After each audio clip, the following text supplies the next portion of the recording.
ఇప్పుడు మనం తెలుసుకోబోయే 26వ సమస్య, కాళ్ళ వాపులు తగ్గాలంటే.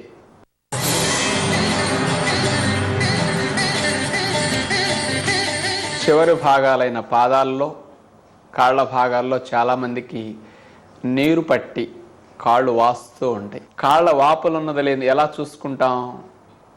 నొక్కినప్పుడు సొట్టపడుతుంటే పాద భాగంలో కానీ లేదా ఇలాంటి భాగంలో కానీ ఇట్లా అంటే మనకు సొట్టపడుతూ కాస్త గుంట ఎక్కువ కనపడుతూ ఉంటే నీరున్నట్లు గుర్తు. ఆరోగ్యవంతమైన పాదాలు నొక్కినా సరే ఏమాత్రం గుంట లేకుండా పల్చగా చర్మం కనపడుతూ అట్లా ఉంటుందన్నమాట. నిగనిగలాడుతూ బాగా ఉబ్బినట్లు ఉంటాయి నీరు పట్టిన వారి పాదాలు. ఇలా కాళ్ళకు నీరు పట్టడం ఆరోగ్యానికి మంచిది కాదు.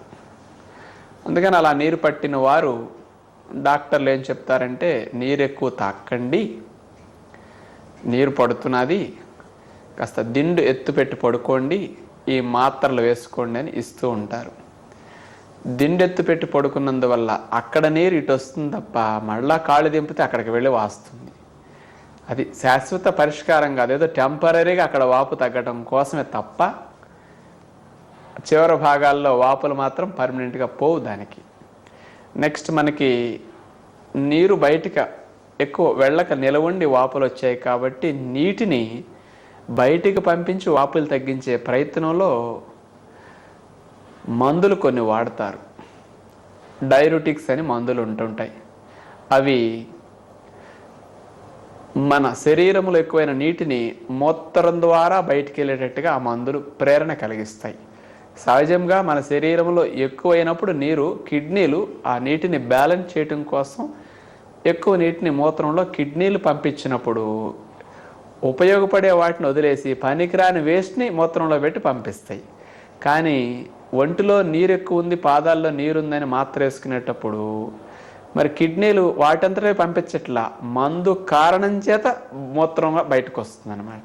అలాంటప్పుడు ఆ రక్తంలో నీరు ఎక్కువగా బయటకు పోయేటప్పుడు మూత్రం ద్వారా ఆ మూత్రంలో లోపల రక్తంలో ఉండే లవణాలు, సోడియం, పొటాషియం ఇట్లాంటివన్నీ మూత్రం ద్వారా కొట్టుకుపోతుంటాయి ఎక్కువగా. దీర్ఘకాలికంగా ఈ మందులు ఎక్కువ రోజులు వాడితే నీరసం రావటం కూడా చాలామంది రోగులు గమనిస్తూ ఉంటారు. మరి రక్తంలో ఉండాల్సిన లవణాలు ఎక్కువగా ఇంబ్యాలెన్స్ అవ్వటం, ఇట్లా బయటకు కొట్టుకెళ్ళిపోవటం జరుగుతాయి కదా, వాటి వల్ల అలాంటి సమస్యలు వస్తుంటాయి. కొంతమందికి ఇక వాపులు ఏం చేసినా పోవు, అలానే ఉంటాయి.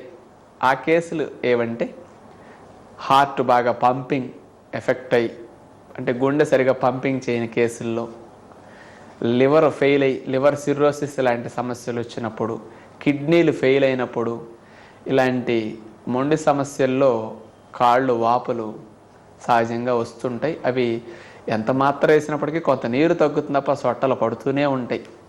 మనం చెప్పే ఆహార నియమాలు పాటించినా వీళ్ళల్లో మాత్రం పూర్తి వాపు తగ్గి నార్మల్ కాళ్ళు త్వరగా రావు. చాలా ఇబ్బందికరంగానే కాళ్ళు వాపులు కనపడుతూ ఉంటాయి.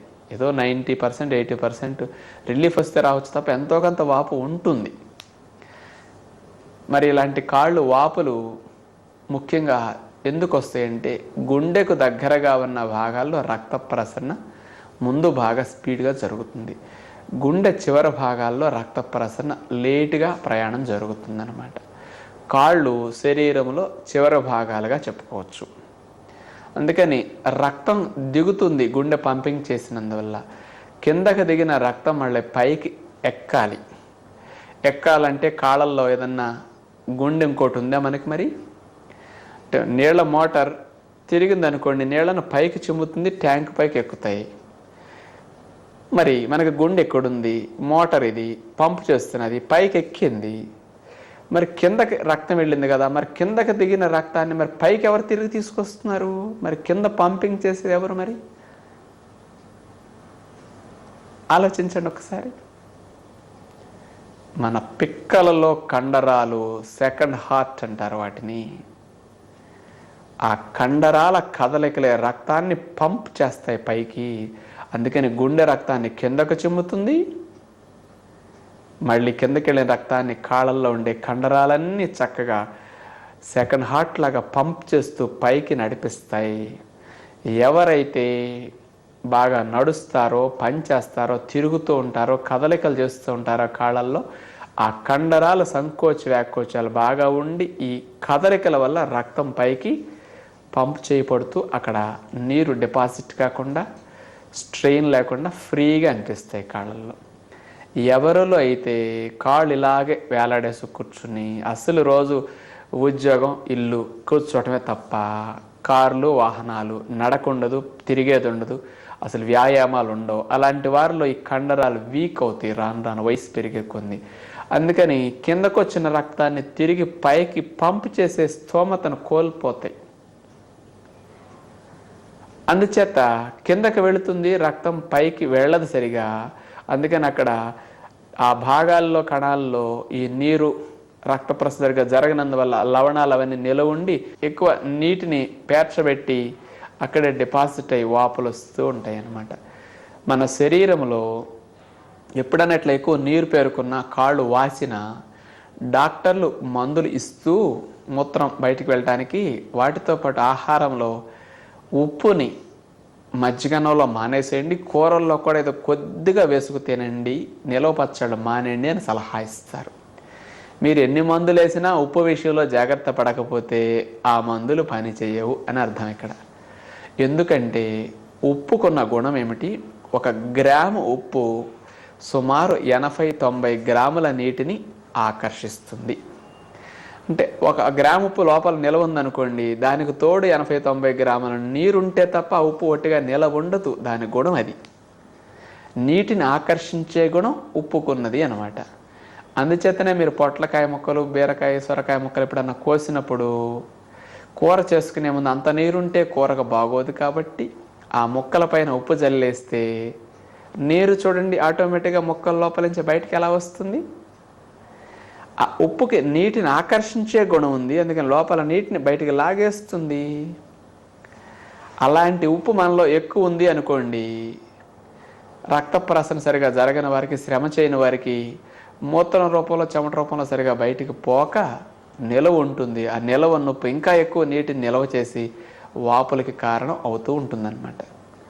అందుచేత ఇలాంటి ఏ కారణాల చేతైనా 40-50 ఏళ్ల వయసులో, 60 ఏళ్ల వయసులో వాపులు వచ్చినా, గర్భిణీ స్త్రీలకు వాపులు వచ్చినా, చాలామంది గర్భిణీ స్త్రీలు ఈ మధ్య కదిలితే, వ్యాయామాలు చేస్తే ఎక్కడ ఎబార్షన్స్ అవుతాయనని బెడ్ రెస్ట్ అంటున్నందుకు మంచం మీద కూర్చుని ఇక రిమోట్లు పట్టుకుని తినటం, ఆన్ చేసుకుని టీవీ చూసుకోవటం, ఇదే పని.